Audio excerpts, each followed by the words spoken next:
Hello, I'm Paul Mathers, and yes, I am well aware that I am wearing white on camera, but it's Memorial Day. Well, it's been an awfully long time since we've had an installment of Ask Paul Mathers, and suddenly we have a question with some urgency. With a ticking clock, in fact. Our question this time comes from Robin in New York. Robin writes, "Help! I've just been invited for drinks at a very high-profile person's apartment this Friday in the Upper East Side of Manhattan. This could turn out to be a very important client for me, and I want to make a good impression. My mother always said that you should bring something when people invite you over. She says I should bring a dessert. The problem is that this person is a vegan. I have no experience making or finding vegan desserts. Please help. What should I bring to impress my host?" Well, this is an excellent question, Robin. One of the most embarrassing moments of my life was when I had a house guest once who was a vegan who I respected tremendously, and completely not thinking, I made pancakes with eggs in them, smothered in butter, with honey to pour on top, everything wrong. Of course you want to impress this person.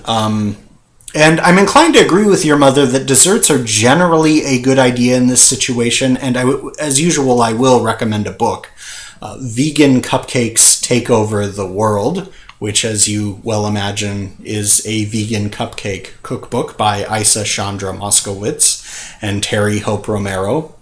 You may not have well imagined who it was by, but be that as it may, that book is available to you. However, I'm concerned about our time constraint here. I am recording this on Monday, and this event is to happen on Friday. You don't have a whole lot of time to test out recipes that you've never tried, and you certainly don't want to bring an inferior dessert. So, if it were done, when 'tis done, then 'twere well it were done quickly. I have two alternative recommendations.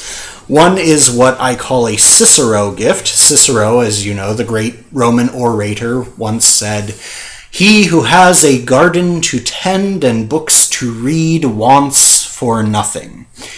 So I recommend bringing a plant and a book, both of which are great home items that most people could use more of, both of which are personal touches, which people will remember came from you. There are a couple of pitfalls to bear in mind if you choose to go this route. The first being, with a plant, you certainly don't want to bring something into somebody's home that they're allergic to. With a book, you want to be considerate of the matter. Avoid religion and politics. You know, a great resource is the U.S. Poet Laureate, and this isn't the point of the U.S. Poet Laureate, but is kind of a pleasant side effect, that just about any volume by any U.S. Poet Laureate is appropriate to just about anybody. You could buy a volume of Philip Levine for the President of the United States or for the hobo on the street corner, and either of them would profit from the reading experience. For those who are not well versed in poetry, it saves you the pitfall of going into a bookstore and asking the clerk what their favorite poet is, and ending up walking out with a gift of a volume of Charles Bukowski for your sainted Aunt Barbara, whose social circle consists of her church and her Red Hat Society. These things happen. Another alternative that would be entirely appropriate to this situation, and you may not have considered, and actually, rosé would be a perfect wine for this time of year. A few things to bear in mind when bringing wine. One is that it is not compulsory that the host open your bottle while you're there. It is a gift. They may not. So don't buy the wine that you've always wanted to try. A much better road is to buy something you know to be very good, which should impress your host.